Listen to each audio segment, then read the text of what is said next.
introduce yourself and what your title is. My name is Curt Johnson. I'm the president and general manager of the Carolina Railhawks. Okay. And as a Wolfpack alumnus, do you mind giving me a little insight into your life in college, on and off the field? Yeah, I had a fantastic experience. I was there at NC State during a very interesting time, 1987 to graduate in December of 1991. My playing years were 87 to 90, so 87, 88, 89, 90. I also was volunteer assistant coach while I was finishing up school in my 4.5 year or whatever, or my 5th year. So yeah, it was a very interesting time. It was the end of Jim Valvano's time there, and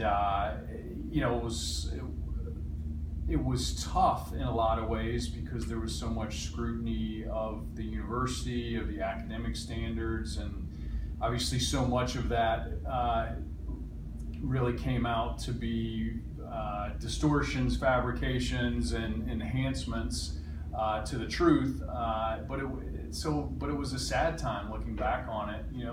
This man that had meant so much to me, personally, growing up and being a State fan and '83 national championship, but just the excitement around the athletics department in general during that time, and then for what was said to be this huge scandal and really amounted to not a huge scandal. Looking back on it, that's very sad. But me personally, I had a great soccer experience playing for Coach Tarantini. My academic experience was very good. Won an ACC championship. Played in the first ever ACC championship game, ACC tournament in 1987. Lost that, but won in 1990. Went to the Final Four, so it was a very exciting kind of building period of time for the NC State soccer program. Right, and if I can remember correctly, you guys finished second in the nation. We did. Final polls, we were ranked second in the country. We lost in the semifinals to UCLA in penalty kicks. Guys like Brad Friedel was their goalkeeper, Kobe Jones, Joe Max Moore, Chris Henderson, Mike Lapper, I believe, played on that team. Just a who's who of soccer. We had some great players too. Henry Gutierrez, Dario Bros, Roy Lassiter, Scotty Schweitzer, et cetera, et cetera. So it was a lot of fun. So what made you academically decide to pursue a career in sports management? Well, I was just very passionate about sports. There was no doubt in my mind as college went on that I wanted to work in sports. There was nothing like this, meaning, professional soccer at that point in time. There were no opportunities really in pro soccer. There were opportunities in youth soccer as well as college soccer. So to your point, I was just interested in sports in general. I got a mass comm major and did a demo tape, did an internship at WRAL, was interested in working kind of the 6 o'clock, sports anchor type of thing at a small station, or being the number 2 or 3 person. That was the way people got their sports news at that time, and obviously they still do, but it was much more a dominant medium, if that's the right way to say it, without ESPN and those types of things, or without ESPN News and that. So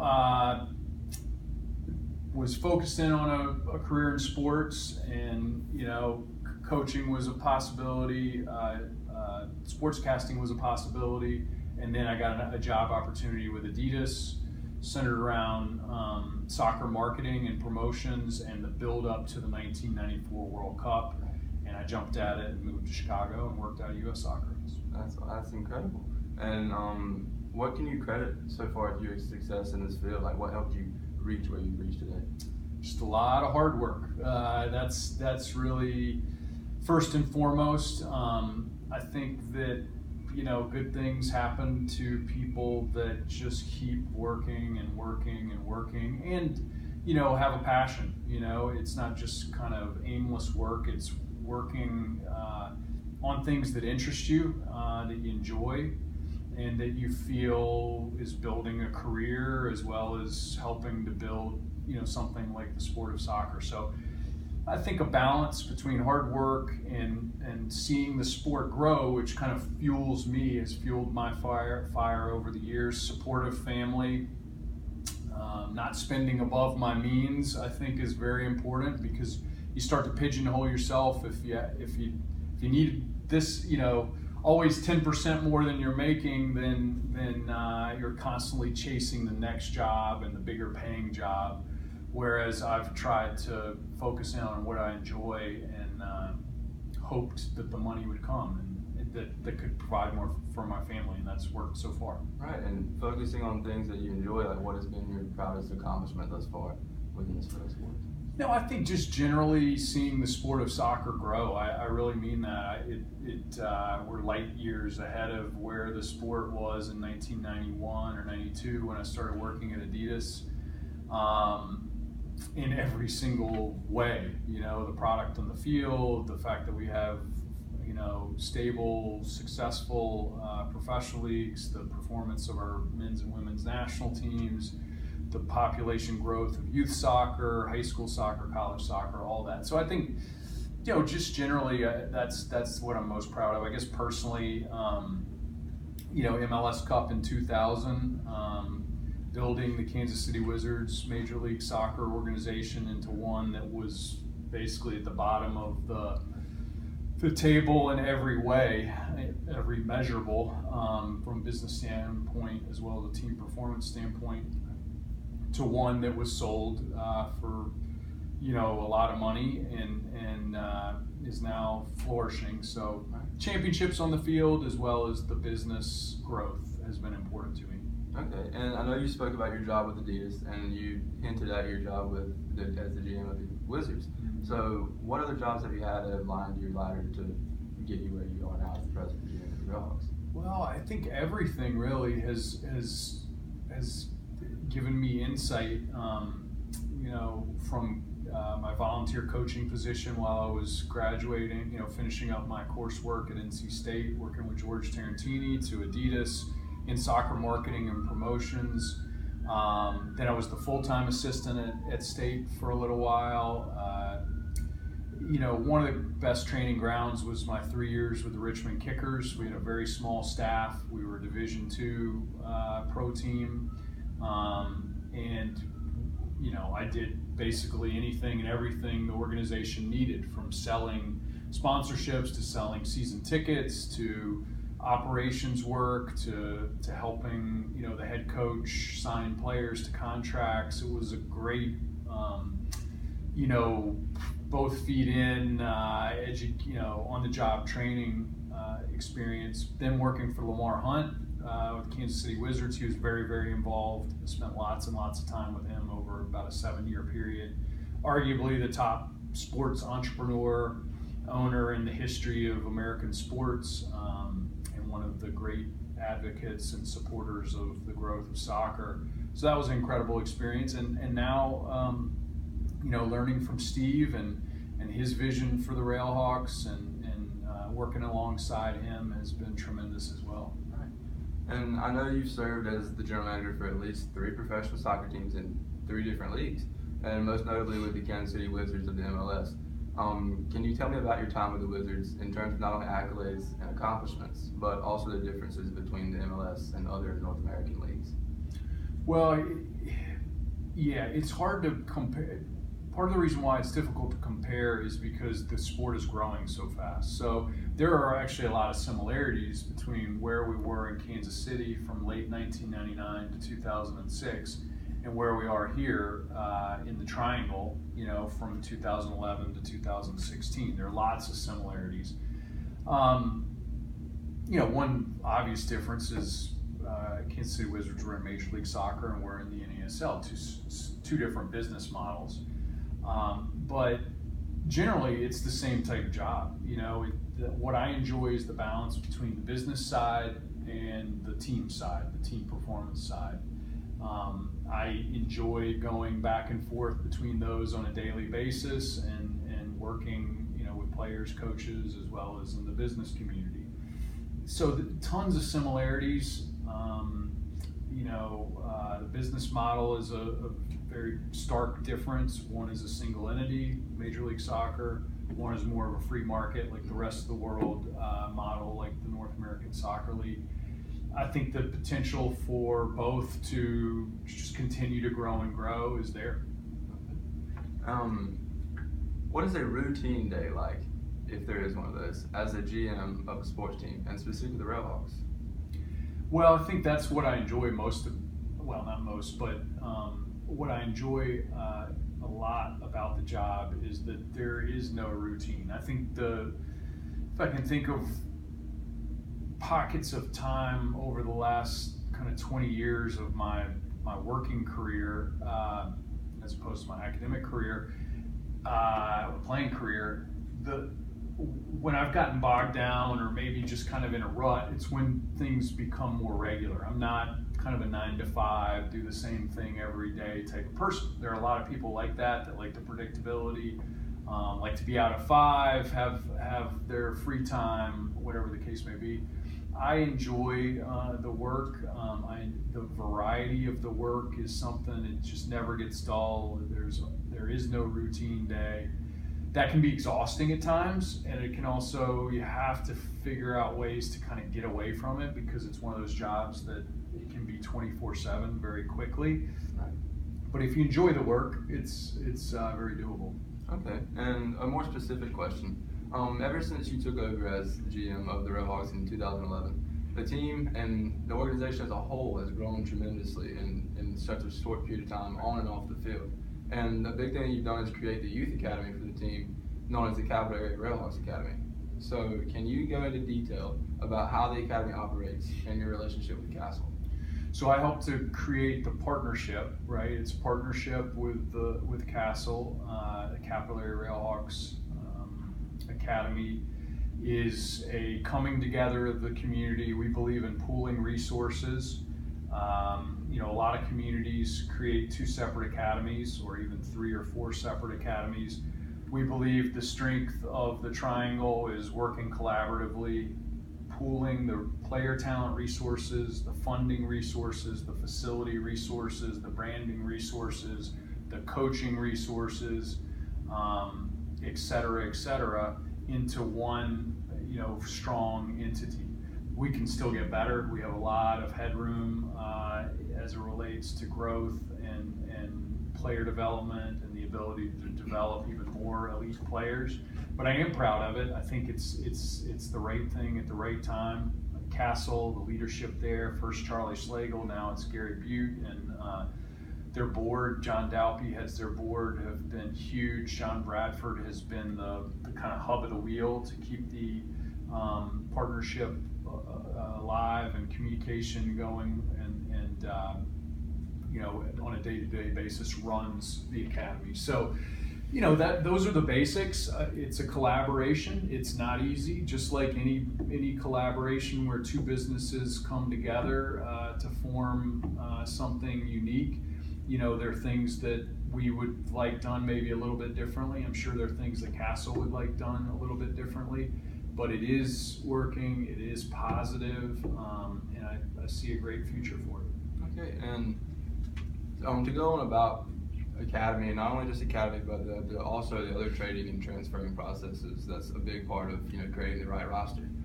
Soccer is different from other sports in the United States and around the world in that it is done differently, how players are on different teams. Furthermore, professional teams in the U.S. have different avenues for signing and releasing. Having said that, I'd like to play a game with you. I'll give you 4 descriptions of 4 different players that the Railhawks hypothetically have interest in bringing into the team. The description will be based upon age, position, and location, and I'd like for you to describe how you would go about bringing them here.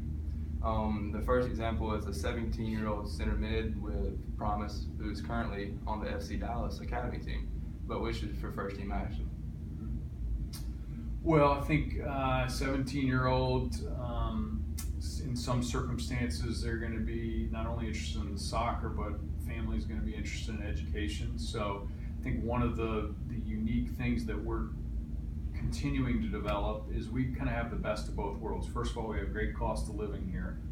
Second of all, we have incredible world-class training facilities and coaching staff as well as we have world-class education here. So for a 17-year-old, what I would, for an elite player, I would let them know that, it doesn't matter if you're 17 or 37. If you're good, and you're going to get an opportunity to be successful here and play minutes, earn minutes. And for a 17-year-old, I think the education is important. Lots of different education options here: online school, bricks and mortar school, virtual schools, et cetera, and we would support the player in that as well. The next one is, say, this is more of like a realistic thing. Say a 33 to 35-year-old foreign striker who's very well known globally and he wishes to finish out his career in the U.S., but not necessarily the turmoil physically that the MLS puts on you. Yeah, I think the first conversation you're gonna have with somebody like that, if they're elite players, where's your mind? Where's your mind? What do you? Why the triangle? Yes, if they're an elite player, we're interested in every elite player, but we also need people that fit into the culture of our team, that are going to work hard every single day. It doesn't matter what people have done in the past, it's what they do when they get here, whether you're 17 or 33 or 34. And on the tail end of your career, if you're going to work hard, be a positive part of the organization, if you've got talents that we need, you can be successful. Having said that, if they were to answer the question, well, first and foremost, I want my family to be educated in the United States. I'm not really that motivated anymore to play, but I think I can still play it at the NASL level, coming from Italy, Serie A, and I have interest in just playing a little bit longer. That wouldn't resonate with me. Somebody that says, I'm 34 years old, I don't think I can play in Serie A anymore, but here's the role that I think I could play for your team, and I still love playing every single day. And by the way, I want to move there because we love the area and I want my kids educated in the United States and to understand the culture. I would be interested in the latter. I would not be interested in the former. Right. Okay, let's go back to another kid, say, in a different youth academy. Say a young center back with great ball skills and aerial ability, currently with Manchester United's youth academy, but Man U's not looking to sell him permanently. What would be the deal with you there? Not looking to sell him permanently. So, yeah, you hate to stereotype, but based on what you're giving me, if they're in the Man United Academy, their education, I wouldn't say it's necessarily secondary, but it's probably not as prominent a part, again, based on generalities here, it's probably not as much of a focus as a 17 or 18-year-old that's grown up here. That's not always true, but those players are dialed in to the immediacy of seizing their professional opportunity. So what we would, again, generalities here, what we would pitch to that person is, we're interested in you. We think that you can come here and be an important part of our organization and grow with the organization. Maybe that player is not getting the minutes he wants for the reserve team or whatever. Come here, play in a pro environment, play in front of 5,000 to 10,000 people every weekend, travel the United States, learn from our coaching staff, and if you earn the opportunity, you will get minutes here with the first team. And that means development for the player. That means putting themselves in the shop window, and so we'd be open to some type of loan if they were not willing to sell them. Okay. And the last case here would be, say, a winger in his prime playing for another team within the NASL. Well, hopefully his contract is just ended or ending soon, and we would, have a conversation with him about, the vision of Steve and the organization. Again, the quality of the environment here in the Triangle, the quality of our training facility and our technical staff. And if he's in his prime, you're gonna have to offer him at least at a level that the top teams in the league would offer, and maybe slightly less because the cost of living is better here than most NASL markets. So I think it's a pitch that shows this is a great quality of life as well as a great work environment for him, a development environment. You can win championships here. All right, well, that's the wrap of the game. However, we have a few more questions before we end up. What qualifies a professional team in the NASL to be eligible for expansion in the MLS? Well, yeah, that's a good question. There's not really a qualification. I guess I'll change the word a little bit and say that if what MLS is looking for in marketplaces that they potentially might expand to are three things. One is extreme wealth, character, and vision from an ownership group. An incredible marketplace that supports the sport and has a great business climate as well as a great sporting climate. Population is important as well, being a top 30 marketplace in the country in terms of population is very important. And a facility, 18,000 or more seat facility, or a plan to build that. Those are the three criteria that have been in place, for 20 years since the league was founded, and that's really the criteria that's in place now. And you also have to be a believer in the single entity business model of Major League Soccer. Having said that, pretty much all of that are criteria for the NASL, USL, or any other league. That's, I guess, the best summary. Okay, and do you see the Carolina Railhawks making the necessary adjustments in the future to enter the MLS? Well, that's the ongoing discussion. It's not only what I think, more importantly, it's what the community thinks, what they want from the sport of soccer.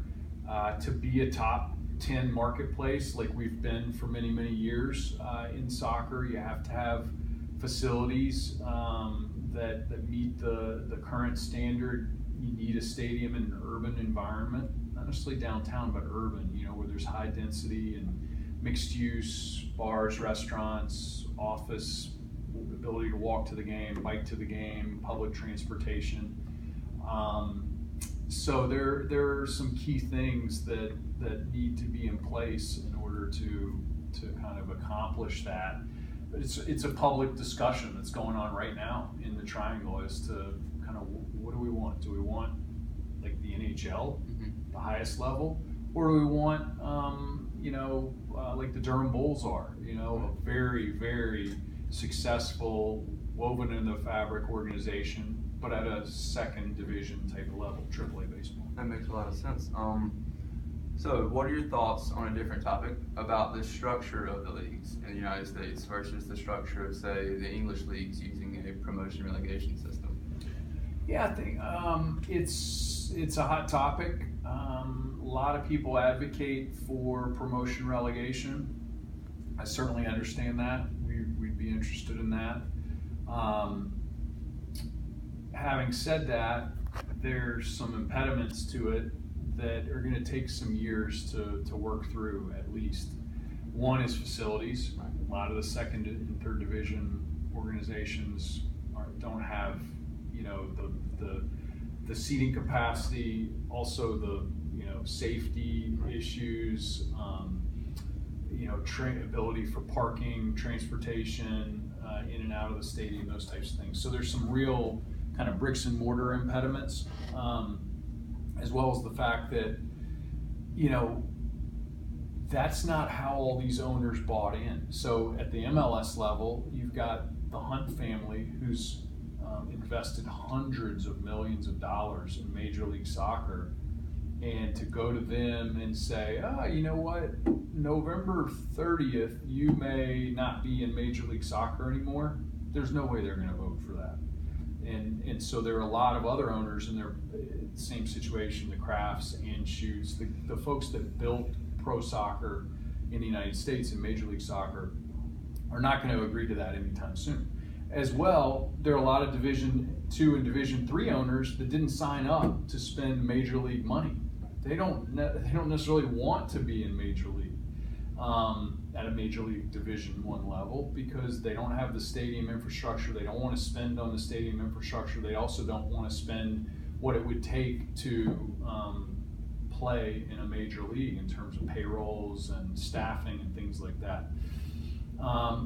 So it's more complicated than I think a lot of people make it out to be, and I don't see there being a solution for it in the coming years. There could be, in the exact same way, say the English system works. I think what could happen, let's say 5 years down the road or 10 years down the road, is some type of hybrid where only a certain number of teams are pre-designated as major league quality, and if they finish in the top, then they move up. Some situations like that are probably very complicated and maybe not that transparent, but that could create a major league or a promotion renovation. The other big thing is the businesses are not set up the same. NESL does not have single entities, so until there's some common ground on that, that's another big impediment. And can you explain to me the structure of the U.S. Open Cup? How is the United States soccer system, or the American Soccer Pyramid as it's known, how is it able to take the three leagues, USL, NASL, and MLS, and combine them into one cup? Yeah, as well as amateur soccer. So you and I could form a team, compete in the NPSL next summer, and if we win our division, get to a certain level within the NPSL, that's fourth division amateur soccer, at least it is here with the Carolina Railhawks and NPSL team. We could be in the U.S. Open Cup. We can qualify. So I love it. It's an all-comers tournament, kind of like the U.S. Open in golf. You got amateurs playing against pros. There's qualification for the amateur teams. And on any given day, as we've shown, the non-MLS teams can rise up and beat MLS teams. So it's tremendous competition. I think it's one of the biggest growth opportunities in soccer in the United States. I think that as the game evolves, it will become an even bigger and bigger competition with more media exposure, more prize money, and even bigger stories. But it's already growing. Yeah. And it helps when you beat MLS teams too. That's right. Last question. Another opportunity on June 15th. Last question. What would your advice be to me as a person who also has a background in soccer and is also pursuing a career within sports management? Yeah, I think where we started was it's to be successful in anything, to kind of rise maybe to the better jobs, if that's the way of putting it. If you want to be a leader within any business, you've got to put in tremendous amount of work and fight through big challenges and uncertainty and maybe periods where you're not comfortable necessarily in the job, but to be a leader of an organization in sports, you need to understand the full business. Just like in any line of work, you got to understand the entire business of kind of on a day-to-day basis, all the different jobs as much as possible. And so I think that the only way to accomplish that is just a lot of hard work, listening, being a sponge, getting as much experience as you can, working for a lot of different types of people. And I don't mean jumping around to different jobs. I mean volunteer, go to sporting events, watch sporting events, not necessarily for the game, but for the work that goes on around the game, the TV broadcast, the radio broadcast, the pre-game, the post-game, the in-game, the transportation, ingress, egress, how it's marketed, how it's promoted, advertising, social media, all those types of things. So I think that it's being a sponge and working hard to gain as much experience as possible. It's less about kind of where you are when you're 22 and Having a playing background is great, having a passion for it, but living and breathing it, it's got to be fun. I enjoy sitting down on Friday night if the family's doing something and reading articles, and just staying abreast of current events in the sport, that type of thing. I think it's got to be part vocation and part avocation, right? Is that the right word? Avocation. That is the quickest way to get where you want to go. When you find a career in sports that gives you both of those feelings, you're bound to have success because you're living and breathing it. Okay, well, thank you for the time you've given, and thank you. Thank you. Yeah, appreciate you reaching